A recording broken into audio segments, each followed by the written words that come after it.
بسم اللہ الرحمن الرحیم۔ السلام علیکم دوستوں، آپ دیکھ رہے ہیں ہمارا چینل دماغی صحت، چند مفید تجاویز اور فکر انگیز حقائق۔ یہ ہے آج کا ہمارا ٹاپک۔ دماغ اللہ تعالیٰ کی بہترین تخلیق ہے۔ اس دماغ کی بدولت ہی آج کا انسان نئی نئی ایجادات کرنے میں مصروف ہے۔ ہمارا دماغ ایک مشین کے طور پر کام کرتا ہے۔ یہ ہمارے پورے جسم کے نظام کو کنٹرول کرتا ہے۔ اس لیے ہمیں اپنی جسمانی صحت کے ساتھ ساتھ اپنی دماغی صحت کا بھی بھرپور خیال رکھنا چاہیے۔ اگر ہمارے دماغ میں کوئی خلل پیدا ہو گیا تو یقیناً ہم جسمانی طور پر بھی ناکارہ ہو جاتے ہیں۔ دماغ خداوند کریم کا ایک انمول تحفہ ہے، اس کی حفاظت کرنا ضروری ہے۔ ہر سال 10 اکتوبر کو عالمی ذہنی صحت کا دن منایا جاتا ہے۔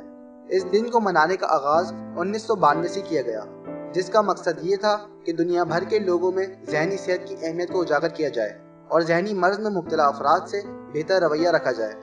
عالمی ادارہ صحت کے مطابق اس وقت دنیا بھر میں 45 کروڑ سے زائد افراد کسی نہ کسی طرح ذہنی مرض کا شکار ہیں۔ یوں تو دماغی امراض کئی قسم کے ہیں، لیکن زیادہ تر لوگ ڈپریشن اور شیزوفرینیا کے امراض میں مبتلا ہیں۔ ترقی یافتہ ممالک کی نسبت ترقی پذیر ممالک میں ذہنی مریضوں کی حالت ابتر ہے۔ ان ممالک میں ذہنی مریضوں کی دیکھ بھال کا کوئی خاص بندوبست نہیں ہے۔ اندازے کے مطابق ترقی پذیر ممالک میں 85% تک دماغی امراض میں مبتلا افراد کے لیے علاج کے خاطر خواہ سہولتیں میسر نہیں ہیں۔ دنیا بھر میں ذہنی مریضوں کی تعداد 15 کروڑ سے زائد ہے، جبکہ پاکستان میں بھی 5 کروڑ سے زائد افراد ذہنی امراض میں مبتلا ہیں۔ افسوس کا مقام ہے کہ یہاں ذہنی مرض کو شرمندگی اور بدنامی کا باعث سمجھا جاتا ہے اور مریضوں کا علاج مقامی پیروں فقیروں سے کرایا جاتا ہے، جس کے خطرناک نتائج نکل رہے ہیں اور مرض میں اضافہ ہو جاتا ہے۔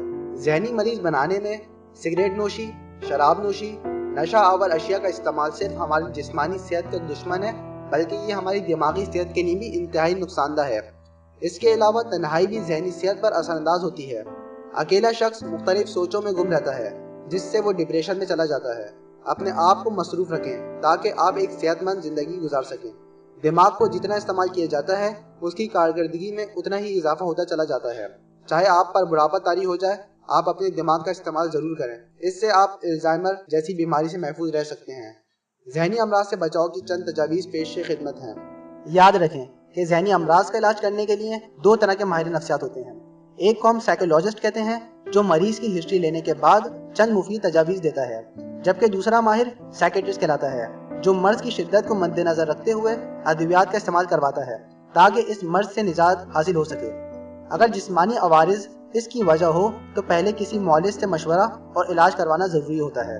دماغی صحت کی بہتری کے لیے پزلز حل کریں، مختلف گیم اور سوالات کے جواب دینے کی کوشش کریں۔ چہل قدمی کو اپنا روزانہ کا معمول بنائیں، اس سے دماغ کی صلاحیتوں میں اضافہ ہوتا ہے۔ نئی نئی زبانیں سیکھنے کی کوشش کریں، کتابیں پڑھیں، باغبانی کریں، 6 سے 8 گھنٹے اپنی نیند پوری کریں۔ Social media, T V, mobile اور کمپیوٹر کا استعمال صرف ضرورت کی حد تک استعمال کریں۔ ان کا بے جا استعمال ڈپریشن میں مبتلا کر دیتا ہے۔ صحت مند جسم اور دماغ کے لیے متوازن غذا کا استعمال کریں، جن میں گوشت، دودھ، دالیں، پھل اور سبزیاں شامل ہوں۔